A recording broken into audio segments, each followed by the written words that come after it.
પરસોત્તમ રૂપાલાની સામે ક્ષત્રિય આંદોલન પ્રચંડ બન્યું. એમાંથી એક નામ હતો પદ્મનીબા વાળા.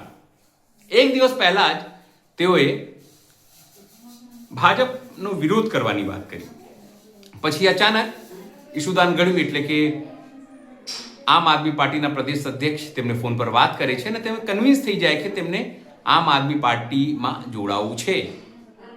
અને તેમણે કીધું કે ભાઈ ભાજપ જે છે હિટલરશાહી પાર્ટી છે, તેઓ જેલમાં જવા તૈયાર છે, પણ 2027માં ટિકિટની ઈચ્છા પણ તેમને છે. નમસ્કાર, હું છું ચિંતામણી પુત્રની પટેલ. સ્વાગત છે આપનો અમારા કાર્યક્રમમાં.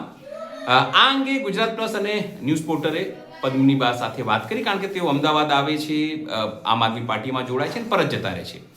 ટેલિફોનિક તેમની સાથે વાત કરી. તેમણે નિરાતે વાત કરી છે કે તેમણે કેમ જોડાયા છે, તેઓ શું કરશે અને ભવિષ્યમાં તેમનું શું પ્લાનિંગ છે, અને આમ આદમી પાર્ટીમાં તેઓ કોનાથી પ્રભાવિત છે. આવો સાંભળીએ પદ્મનીબા ટેલિફોનિક વાતચીતમાં શું કહી રહ્યા છે. આમ આદમી પાર્ટી ગુજરાતમાં અત્યારે ગુજરાતની જનતાની ઉમ્મીદ બની ગઈ છે. માનનીય અરવિંદ કેજરીવાલ અને કામની રાજનીતિએ આખા ગુજરાતના 7 કરોડ નાગરિકો એ અત્યારે આમ આદમી પાર્ટીની ઉમ્મીદથી જોઈ રહ્યા છે. કેટલાય સામાજિક આગેવાનો, રાજકીય આગેવાનો આમ આદમી પાર્ટીની વિચારધારા, કામની રાજનીતિની વિચારધારાથી જોડાઈ રહ્યા છે. આજે આપને ખબર હશે કે જે રીતે ભાજપનો ભોગ બનેલા આખું ક્ષત્રિય સમાજને ક્ષત્રિય આંદોલન જે ઉઠ્યું હતું, એમાં ક્ષત્રિય આંદોલનમાં જેમણે મહત્વની ભૂમિકા સમાજને લઈને, મહિલાઓને લઈને જે ભૂમિકા ભજવી હતી, એવા પદ્મિનીબા વાળા આજે આમ આદમી પાર્ટીથી અને એમની વિચારધારાથી પ્રેરાઈને આજે આમ આદમી પાર્ટીમાં જોડાયા છે. હું એમને આવકારું છું. એમના મિસ્ટર પણ આજે આમ આદમી પાર્ટીમાં જોડાયા છે. મિત્રો, આમ આદમી પાર્ટી છે એ હંમેશા જે લોકો સરકારની સિસ્ટમનો જે ભોગ બને છે, જે લોકો સરકારની જે તાનાશાહીનો ભોગ બને છે, એ તમામ લોકોને હું આવકારું છું. આપણે જોયું હશે કે જે રીતે 2024ની ચૂંટણી હતી, ક્ષત્રિય આંદોલન ચાલતું હતું, ત્યારે ક્ષત્રિયાણીઓને કઈ રીતે ભાજપે પોલીસ દ્વારા પકડાવીને ટીંગાટોળી કરાવડાવી હતી, એનો બદલો લેવાનો સમય આવી ગયો છે આગામી સ્થાનિક સ્વરાજ્યની ચૂંટણીમાં, જેના ભાગરૂપે આજે માનનીય પદ્મિનીબા વાળા જોડાયા છે. બીજું કે પંજાબમાં તમે જુઓ, મહિલાઓને પંજાબની આમ આદમી પાર્ટીની સરકારે મહિને 1000 રૂપિયા આપવાનું નક્કી કર્યું છે. એટલે કે ઘરમાં 3 મહિલા 18 વર્ષથી ઉપરની હોય તો મહિને 3000 રૂપિયા અમને મળવા પાત્ર થાય છે. તો આ પણ એ ગુજરાતની કરોડો મહિલાઓ માટે એક ઉમ્મીદ છે, ખાસ કરીને ગરીબ, આર્થિક રીતે નબળા અને મધ્યમ વર્ગ માટે. એટલે એમનામાંથી પ્રેરાઈને પણ આજે પદ્મિનીબા જોડાયા છે.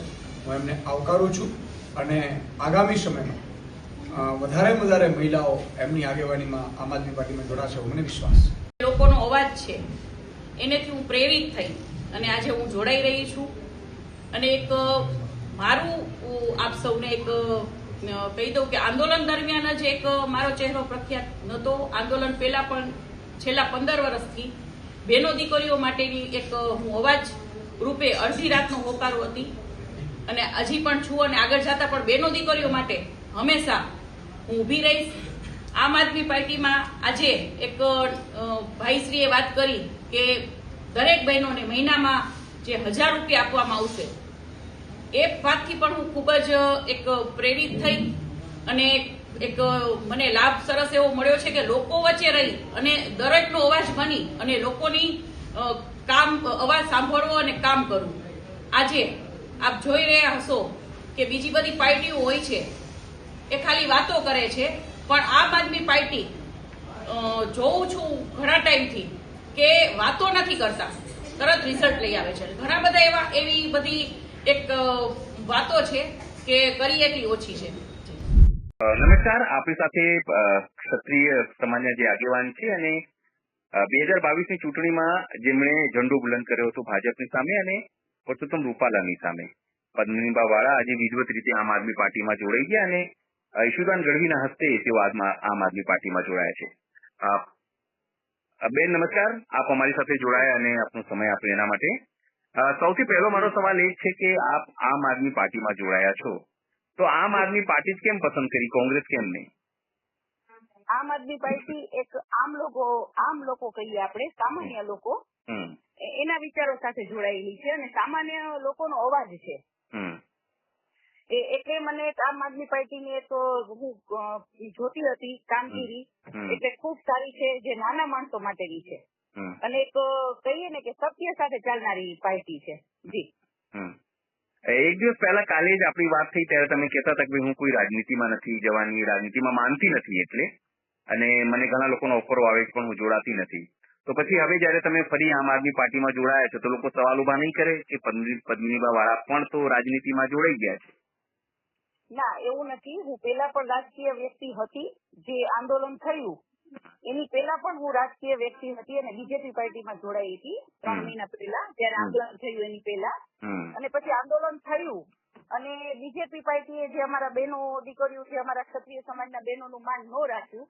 એટલે મારો કહેવાનો એવું મતલબ હતો કે જે અત્યારનું જે હતું એની અત્યારે મને બહુ આવતી હતી ઓફરો પાર્ટી તરફથી, પણ ત્યારે મને મારા સમાજના અમુક લોકોએ કીધું કે બેન આપ અમારા સમાજનું કામ કરો છો, આપણા સમાજ, અને મેં તો અન્ય સમાજનું પણ કામ કરેલું છે, તો એક આપ સત્તામાં હશો તો એક વધારે પડતા કામ થશે. એટલે એ વિચાર સાથે હું પાછી જોડાઈ છું. જી. ઓકે, તમે ભારતીય જનતા પાર્ટીમાં 3 મહિના હતા અને હવે તમે આમ આદમી પાર્ટીમાં. ભારતીય જનતા પાર્ટીમાં 3 મહિનાનો અનુભવ અને અત્યારે તમે આમ આદમી પાર્ટીમાં જોડાશો, એ બંને વચ્ચે તમે કેવું તફાવત જુઓ છો હવે? આમ આદમી પાર્ટીનું તો મેં આપને કીધું જ છે કે એ આમ લોકોનો અવાજ છે, અને બીજેપી પાર્ટીની તો જે મને વિચારો મને એમના ન ગમ્યા. અમને આમ આદમી પાર્ટીના વિચારો સાથે હું સહમત છું કે આપ લોકોએ તો જોયું જ છે કે જયારે પણ એની પહેલા પણ એક પટેલ દીકરીનો પ્રશ્ન હતો, ત્યારે પણ બીજેપી એક તાનાશાહી પાર્ટી, મને એવું લાગ્યું છે કે બીજેપી પાર્ટી તાનાશાહી વાળી પાર્ટી છે. એટલે મને બંને વચ્ચે ઘણો બધો તફાવત જોવા મળ્યો છે. અચ્છા, હવે મારે એ જાણવું છે કે તમે આમ આદમી પાર્ટીમાં એટલે પાર્ટીએ તમને સંપર્ક કર્યો હતો કે અમારે ત્યાં જોડાઓ, કે પછી તમે જાતે તમને એવું થયું કે ના હું કેજરીવાલના વિચારોથી પ્રભાવિત છું, કે ગોપાલ ઇટાલિયાના વિચારોથી પ્રભાવિત છું, કે ઈશુદાન ગઢવીના વિચારોથી પ્રભાવિત છું? જાતે તમે આયા કે પછી આમ આદમી પાર્ટી આપનો સંપર્ક કરેલો? એમ જી, હું પ્રભાવિત તો છું જ ઘણા ટાઈમથી. આમ આદમી પાર્ટી એટલે કેજરીવાલભાઈ સાહેબ છે, કે આપણે ઈશુદાનભાઈ છે, ગોપાલભાઈ છે, બધાના વિચારો સાથેથી હું હતી. અને હમણાં 2 દિવસમાં મને ભાઈશ્રી આપણે ઈશુદાનભાઈનો કોલ આવેલો કે બેન આપની ઈચ્છા શું છે, જોડાવા માંગો છો?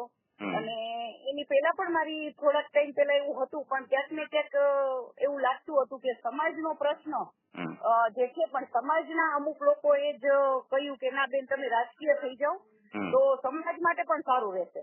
જી.